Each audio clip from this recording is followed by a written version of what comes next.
Assalamualaikum warahmatullahi wabarakatuh. Alhamdulillahirrabbilalamin. Pada pertemuan hari ini kita dapat bertemu kembali dengan anak-anak dari kelas 7, baik kelas 7 Darul Muqamah dan kelas 7 Maqamul Amin. Semoga kita semua selalu diberikan kesehatan oleh Allah Ta'ala. Sebelum kita mulai kegiatan hari ini, mari kita berdoa mudah-mudahan pelajaran hari ini dapat berjalan lancar, anak-anak tetap diberikan kesehatan oleh Allah, dan ilmu yang kita pelajari dapat bermanfaat. Berdoa dimulai. Berdoa selesai. Terima kasih. Kita akan lanjut ke tayangan berikutnya. Anak-anak, pada pertemuan hari ini kita akan membahas bab yaitu tentang alat-alat untuk bersuci. Silahkan disimak video ini hingga selesai dan diperhatikan.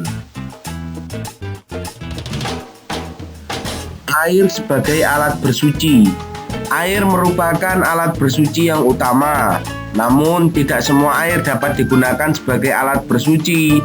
Untuk mengetahui air yang dapat digunakan bersuci, maka kita harus mengetahui air yang ditinjau dari pembagiannya dan ditinjau dari segi hukum dan penggunaannya. Pembagian air. Air dibagi menjadi 4 bagian. Yang pertama adalah air mutlak. Selanjutnya air thahir ghairu mutahhir. Selanjutnya air musyammas, dan yang terakhir air mutanajis. Mari anak-anak kita simak pembagian air dan definisi atau pengertian air, mulai dari air mutlak, thahir ghairu mutahhir, air musyammas, dan air mutanajis satu persatu. Mari kita simak bersama-sama. Yang pertama adalah air mutlak.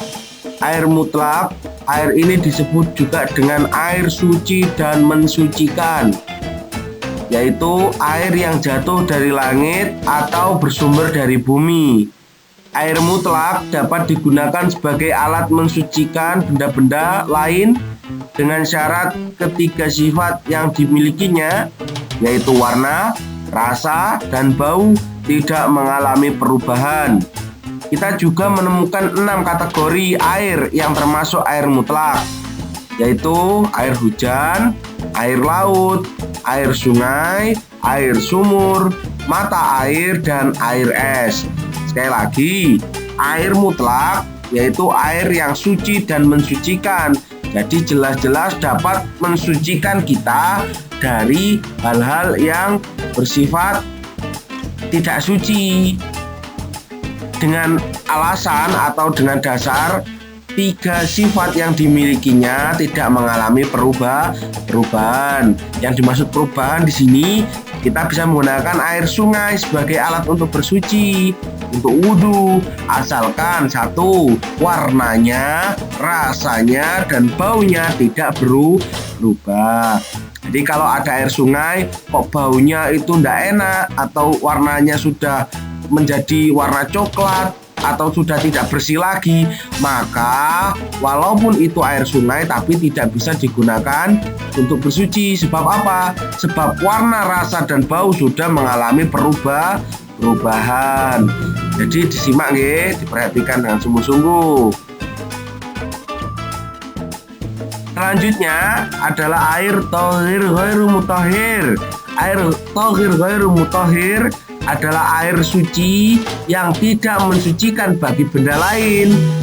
Adalah air yang hanya memiliki sifat suci saja dan tidak terkena najis.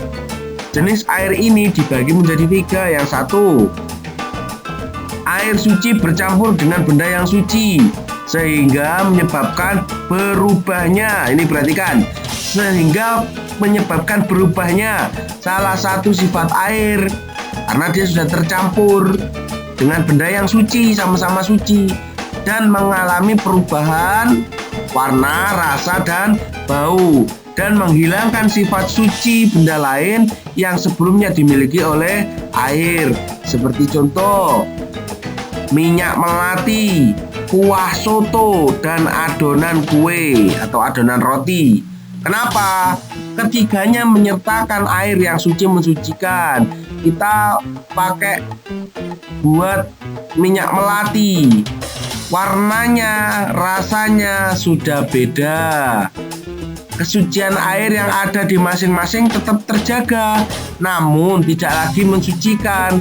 Sebab apa tadi? 3 hal yang harus kalian ingat anak-anak. Warna, rasa, dan bau tidak lagi seperti semula. Seperti rasa air dalam minyak melati, tawar dan pekat. Air dalam kuah soto menjadi asin karena sudah tercampur rasa-rasa yang tadi dan sedap. Dan yang terakhir, di adonan kue atau adonan roti menjadi gimana? Rasa airnya yang awalnya tawar menjadi manis karena tercampur dengan bahan-bahan kue. Jadi air tohir ghairu mutahhir, air itu suci tapi tidak bisa untuk mensucikan. Kedua, air mustakmal, yaitu air yang sedikit ukurannya atau kurang dari 2 kula dan bekas pakai untuk menghilangkan najis maupun hadas. Beberapa cara dapat dilakukan untuk mengukur besaran 2 kula. Yang ketiga, air yang keluar dari tumbuhan, baik yang mengalir dengan sendirinya atau sengaja dibuat. Buah-buahan yang segar biasanya memiliki kadar air yang tinggi. Ketika dibelah, air akan menetes dengan sendirinya. Bagi orang yang kehabisan bekal air di hutan belantara, terkadang menebang pohon yang memiliki kadar air tinggi untuk diminum. Ingat, air mustakmal dan air yang keluar dari tumbuhan itu termasuk air tohir ghairu mutahhir atau air yang suci tapi tidak bisa mensucikan. Nah, nanti yang mustakmal kita akan bahas yang dimaksud dengan 2 kula itu seperti apa. Air mustakmal itu air yang sudah digunakan juga untuk bersuci. Ibarat kalian wudhu, kemudian di bawahnya itu ada bak, kemudian bak yang sudah tadi tercampur dengan air yang sudah kamu buat wudhu. Kok kamu buat wudhu lagi? Itu tidak boleh karena termasuk air mustakmal yang ukurannya kurang dari 2 kula dan bekas pakai untuk menghilangkan najis yang lain gitu. Ya, jadi dipahami ini. Nah, nanti kita bahas yang dimaksud dengan 2 kula seperti apa. Mari kita simak. Mari anak-anak untuk memperhatikan tabel konversi volume air 2 kula dengan menggunakan berbagai satuan. Kita perhatikan dulu nggih. Yang pertama, dalam ukuran kilogram, 2 kula sama dengan 81 katisyam dan 1 katisyam setara dengan 2,5 kg. Dengan demikian, 2 kula kurang lebih berisikan 100.095,112 kg.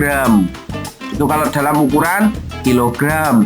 Yang kedua dalam ukuran liter, 2 kula sama dengan 10 sampai dengan 15 tin yang dapat disetarakan dengan kurang lebih 270 liter air. Dan terakhir adalah ukuran hasta, kolam penampungan yang berbentuk persegi 4, maka 2 kula air diukur dengan debit kolam yang ukuran panjang, lebar, dan kedalamannya adalah 1,05 hasta yang sedang. 1 hasta kurang lebih dari 75 cm, sehingga panjang, lebar, dan kedalaman masing-masing berukuran sekitar 56 cm. Kolam penampungan yang melingkar, maka 2 kula sama dengan debit air yang tertampung di dalaman 2 hasta atau 90 cm dan diameternya lebarnya 1 hasta yaitu 45 cm. Jadi usahakan kalau memang bersuci kita lihat ukuran kolamnya.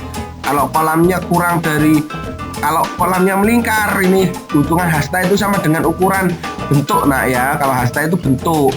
Kalau memang ukurannya kecil banget gitu, kalau memang kalian ragu air itu menjadi suci dan bisa kita gunakan untuk wudhu atau bersuci, kalau kalian ragu lebih baik jangan. Misalkan ambil dari air sumur saja. Biasanya ada, kita punya bak kamar mandi, atau biasanya kamar mandi zaman dulu itu kan ada kalau kita bahasa Jawanya itu bicara masalah jeding ya kan. Nah itu kalau memang ukurannya tidak sesuai ya kan, atau terlalu kecil dan air itu hanya kita ragu lah ibaratnya, ukurannya tidak sampai lebih daripada ketentuan tadi, maka usahakan jangan dibuat untuk bersuci. Bersuci biasanya lewat pompa air atau lewat sumur, silahkan. Jadi diperhatikan mulai sekarang. Selanjutnya adalah air musyammas. Air musyammas atau air yang tidak dianjurkan atau makruh adalah air yang sangat panas atau dingin, namun tidak sampai membahayakan anggota tubuh.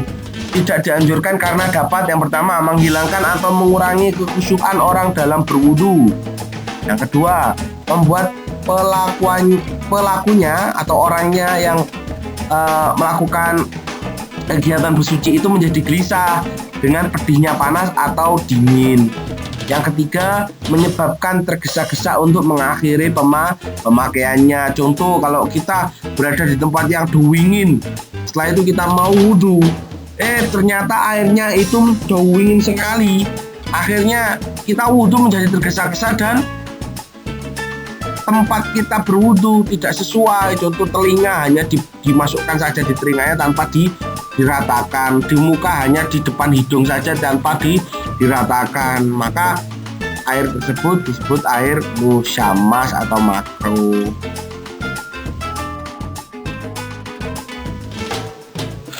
Air mutanajis. Air mutanajis adalah air dalam volume yang sedikit dan terbatas yang terkena atau bercampur dengan benda-benda najis dalam berbagai tingkatan, baik najis mukhafafah, mutawasito, dan mughaladzah. Air jenis ini terbagi dalam 3 bagian. Yang pertama adalah air dalam jumlah sedikit yang mensucikan dan kejatuhan najis, tetapi sifat-sifatnya baik warna, rasa, dan baunya tidak berubah. Yang kedua, air dalam jumlah sedikit yang mensucikan dan kejatuhan najis, namun salah satu sifatnya menjadi berubah. Dan yang ketiga, air dalam volume yang sangat banyak atau melebihi 2 kolah dan kejatuhan air yang mensucikan dan berubah atau tidak berubah sifat-sifatnya. Batu sebagai alat bersuci. Pernahkah kita mengalami setelah buang air besar dan buang air kecil di tempat tertentu ternyata tidak ditemukan air untuk mensucikannya? Ketika berjalan di tengah hutan atau tempat-tempat lain yang gersang, terkadang kita tidak menemukan air untuk bersuci. Ketentuan fikih memperbolehkan penggunaan batu. Bersuci dengan batu tidak hanya sekedar membersihkan sisa buang air kecil dan buang air besar. Oleh karena itu, penggunaan batu agar hasilnya bersih dan sekaligus mensucikan, maka harus dipenuhi syarat-syarat berikut ini. Menggunakan 3 buah batu. Jika tidak menemukan 3 buah batu, diperbolehkan menggunakan 1 batu yang memiliki 3 sisi. Kebersihan menjadi alat ukur penggunaan 3 atau 1 dengan 3 sisi atau 1 batu dengan 3 sisi tersebut. Oleh karena itu, selama kotoran masih menempel, wajib membersihkannya kembali meskipun telah 4 batu bahkan lebih yang digunakan. Batu yang digunakan dapat membersihkan. Batu yang dipakai tidak terlalu datar dan runcing sehingga benar-benar dapat membersihkan kotoran di tempat keluarnya. Belum mengering. Kencing maupun berak yang hendak disucikan harus dalam keadaan belum mengering sehingga sisa-sisa yang melekat benar-benar dapat dibersihkan. Yang terakhir, belum berpindah. Kotoran masih menempel di tempat semula dan jika telah bergeser akibat digaruk tanpa sengaja atau sebab lainnya, maka tidak boleh menggunakan batu untuk mensucikannya. Terakhir, debu sebagai alat bersuci.